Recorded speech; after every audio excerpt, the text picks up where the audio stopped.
What do you think about this Michael Oher situation? Go ahead and lay it out there for me, Caleb. I mean, I'm read up on it, but for our listeners, Michael Oher, for those that are a little bit younger, and we hear that the podcasting and the streaming goes to the younger cats, even though our analytics would differ.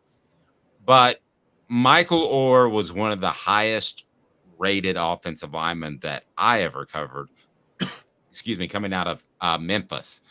So lay out the lawsuit, and then I'll give you some insight and why Tennessee didn't get him because I covered his recruiting very closely.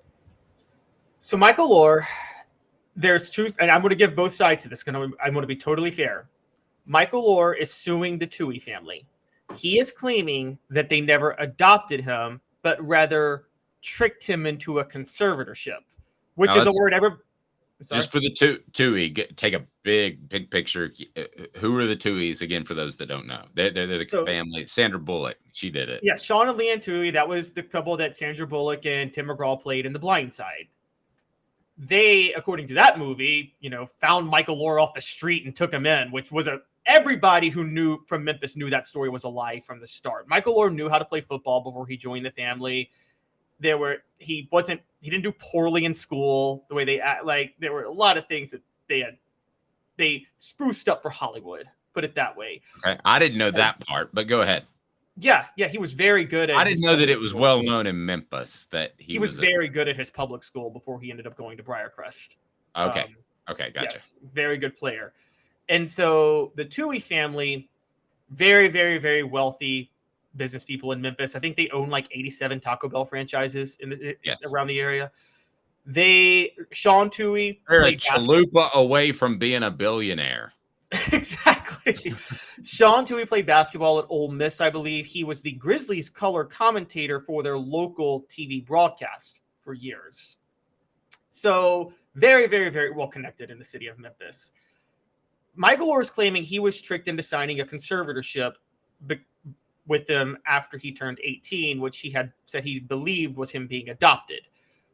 Now, everybody who follows the Britney Spears stuff has learned about what a conservatorship is the past 2 or 3 years. Basically means you make all business decisions, which means you could take money from somebody potentially. Like if I signed a conservatorship for Caleb, he could determine where all of my money went. He's more than a business manager. He actually has the final say. It's like control your life. Yeah, basically, yes. And it's typically reserved for people with serious mental illnesses that almost always should be approved by a judge, by the way, to determine if you are not well off mentally to handle your own self. It's typically reserved, I think, for elderly people with Alzheimer's, right? That just can't make that's what it's usually for. Now, to give the Tuohy side of this, Jeff Calkins, who has been a great longtime columnist in Memphis, guys, he's the John Adams of Memphis in terms of sports columnist. And he interviewed Sean Tuohy yesterday after this all happened. And Sean Tuohy claims that they were going to adopt Michael Oher, Sean Tuohy claims that they couldn't adopt Michael Oher because he was 18, but because he was living with them, he couldn't go to Ole Miss because the Tuohys were such big boosters for Ole Miss unless he signed into a conservatorship. And that's why this happened.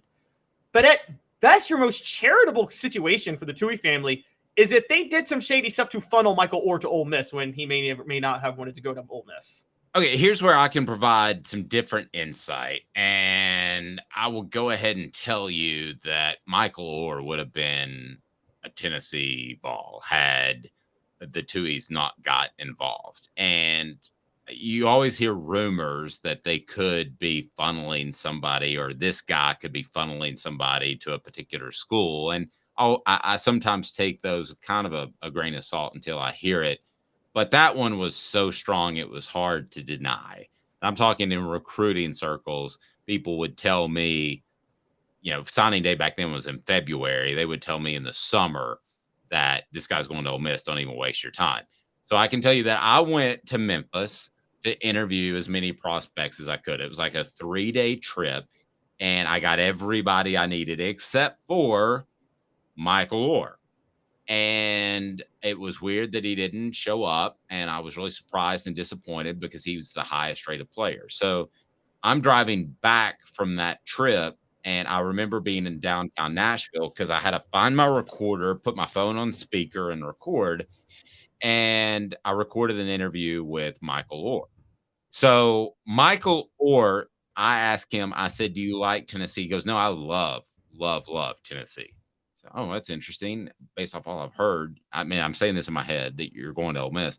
I said, "Do you like Philip Fulmer?" He is my favorite coach that I've visited with. I love Philip Fulmer. I think I got Michael Oher at one of the rare times that he wanted to be honest with a reporter, and there wasn't a Tuohy or a potential coach. I don't know if the coach was involved, but there wasn't a Tuohy looking over his shoulder.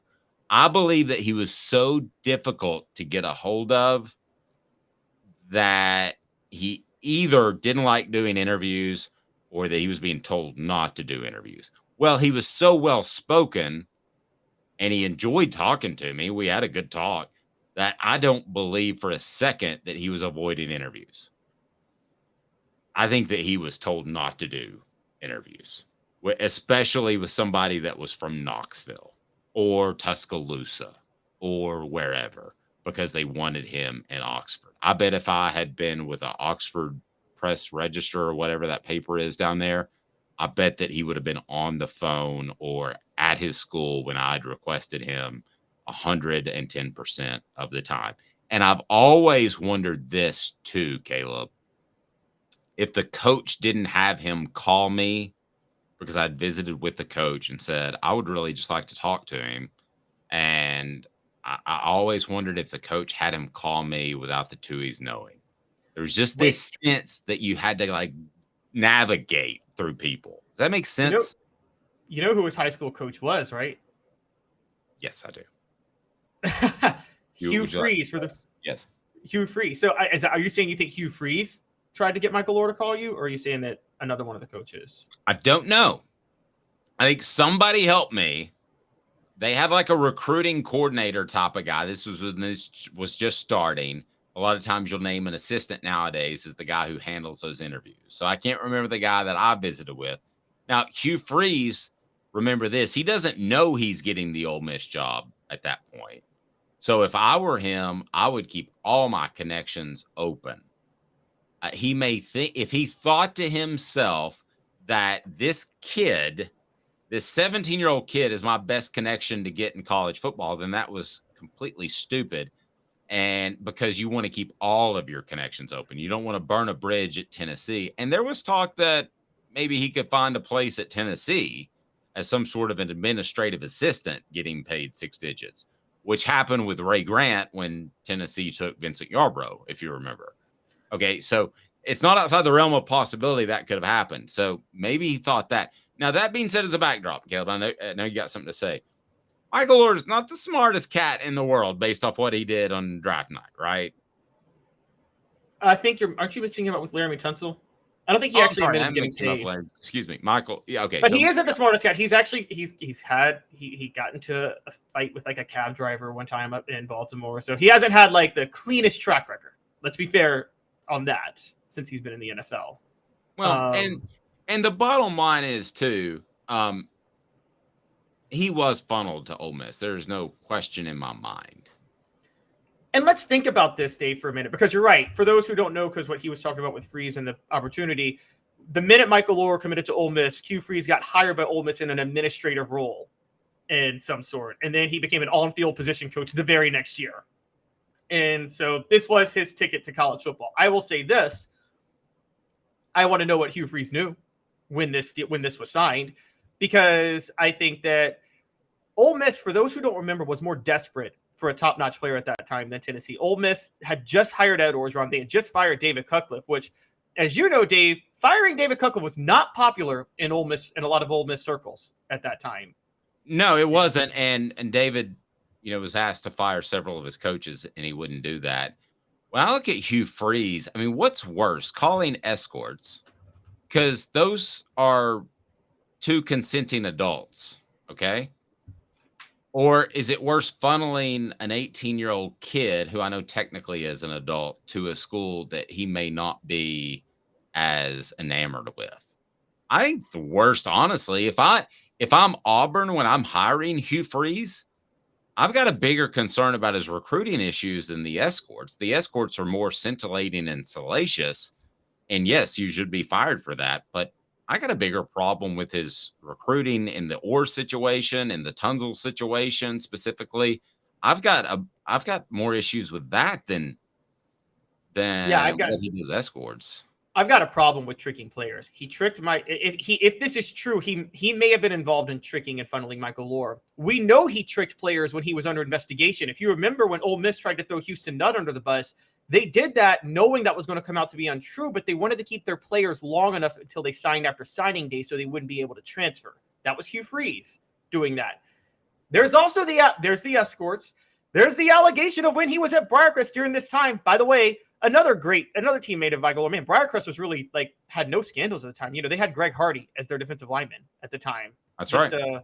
A beacon of just morals and values, Briarcrest. Yes.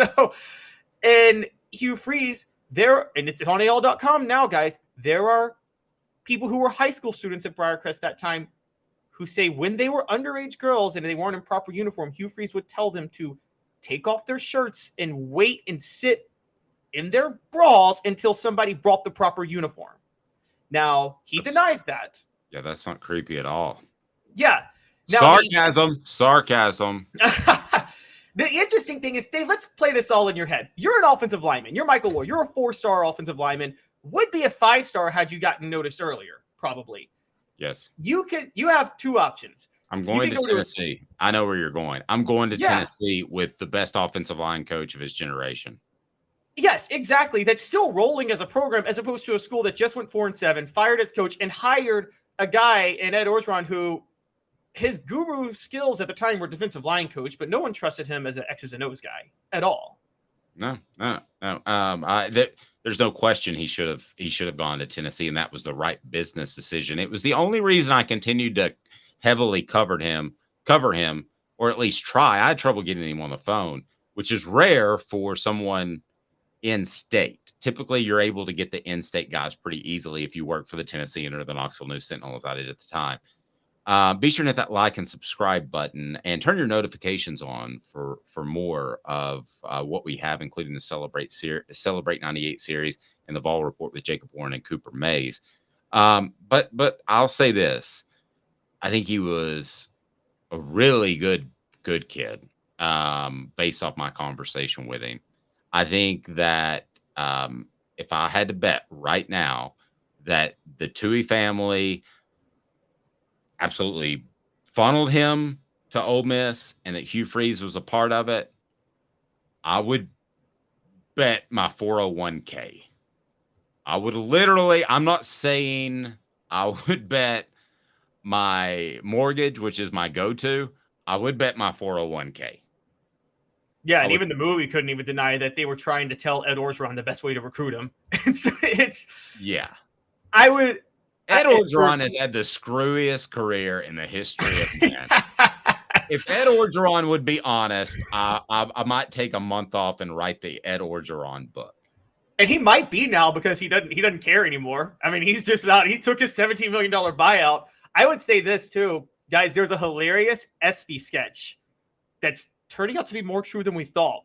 Yes. Where the Sandra Bullock. Are you talking about the Sandra Bullock one where with Peyton Manning?